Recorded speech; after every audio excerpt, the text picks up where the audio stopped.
Welcome back. Well, I'm now going to introduce you to a new, I guess, tool for solving derivatives, and really between this rule, which is the product rule, and the chain rule, and just knowing a lot of just kind of function derivatives, you'll be ready to tackle almost any derivative problem. So let's start with the chain rule. Let's say that f of x is equal to h of x times g of x, right? This is the product rule. In the chain rule, it was f of x is equal to h of g of x, right? I don't know if you remember that. But in this case, f of x is equal to h of x times g of x. If that's the case, then f prime of x is equal to the derivative of the first function times the second function plus the first function times the derivative of the second function. Pretty straightforward. Let's apply it. Let's say that, I don't like this brown color. Let me pick something maybe more pleasant. Maybe mauve.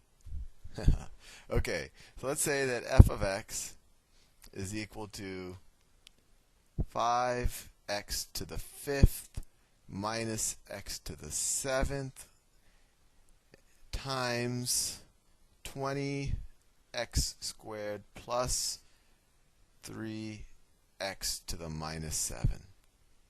So one way we could have done it, we could just multiply this out, and this wouldn't be too bad, and then just take the derivative like any polynomial. But let's use this product rule that I've just shown you. So the product rule just says, let me take the derivative of the first expression, or h of x if we wanted to map it into this rule. Well, the derivative of that's pretty straightforward. 5 times 5 is 25. 25 x to the 4th, right? And then minus 7 x to the 6th, and we're just going to multiply it times this second expression, doing nothing different to it. So maybe I'll just do it in a different color. Times 20x squared plus 3x to the minus 7. And then to that, we will add the derivative of this second function. So the derivative of that second function is, let's see, it's 40x minus 21x to the minus 8th. And that times this first function. I guess I'll switch back to mauve. I think you get the point. 5x to the 5th minus x to the 7th. Right? All we did here is we said, okay, f of x is made of these two expressions, and they're multiplied by each other. If I want to take the derivative of it, I take the derivative of the first one and multiply it by the second one.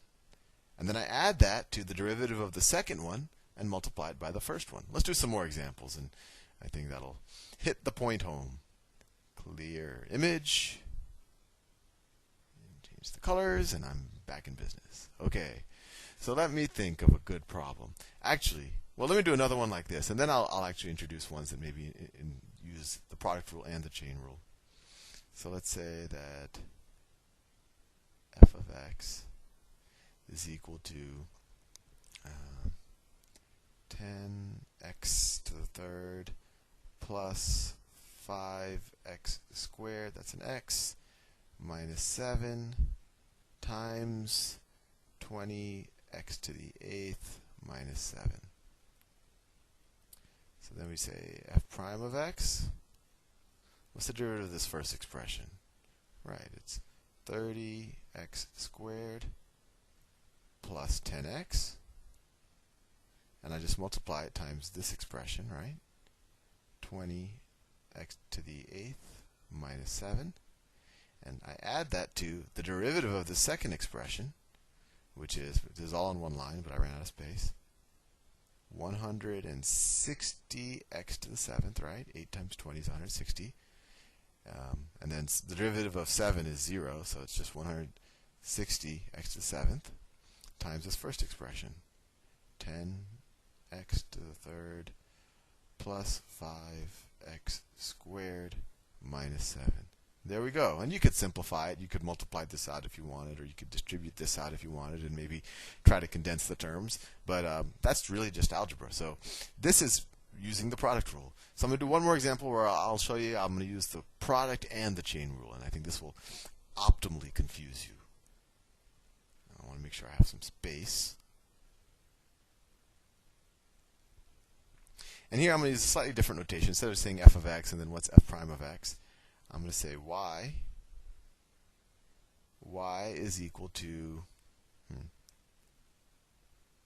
x squared plus 2x to the 5th times 3x to the minus 3 plus x squared to the minus 7. And I want to find the rate at which y changes relative to x. So I want to find dy over dx. This is just like, if this was f of x, this is just like saying f prime of x. This is just the Leibniz notation. So what do I do in the chain rule? First I want the derivative of this term. And let me use colors to make it not too confusing. So what's the derivative of this term? Well, we're going to use the chain rule first. So we take the derivative of the inside, which is 2x plus 2, and multiply it times kind of the derivative of the larger expression, but we keep x squared plus 2x there. So it's times 5 times something to the 4th, right? And that something is x squared plus 2x. So there, we took the derivative of this first term right here. And then the product rule says we take the derivative of the first term and just multiply it by the second term. So the second term is just 3x to the minus 3 plus x squared, and all of that to the minus 7. So we did that. And then to that, we add plus the derivative of this second term times this first term. So we're going to use the chain rule again. So what's the derivative of this second term? I'll switch back to the light blue. So light blue means the derivative of one of the terms. So we take the derivative of the inside. So the derivative of the inside is, let's see, minus 3 times 3 is minus 9. X, go down 1 to the minus 4, plus 2x. And now we take the derivative of kind of the whole thing, times minus 7 times something to the minus 8. And that something is this inside. It's 3x to the minus 3 plus x squared. And then we multiplied this thing, this whole thing, which was the derivative of the second term, times the first term. Times, and I'm just going to keep going, times x squared plus 2x to the 5th.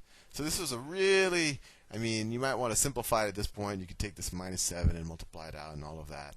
But I think this gives you the idea. And if you had to multiply this out and then do the derivative as just a polynomial, this would take you forever. But using the chain rule, we were actually able to, even though we ended up with a pretty complicated answer, we got the right answer. And now we could actually evaluate the slope of this very complicated function at any point just by substituting the point into this fairly complicated expression. But at least we could do it.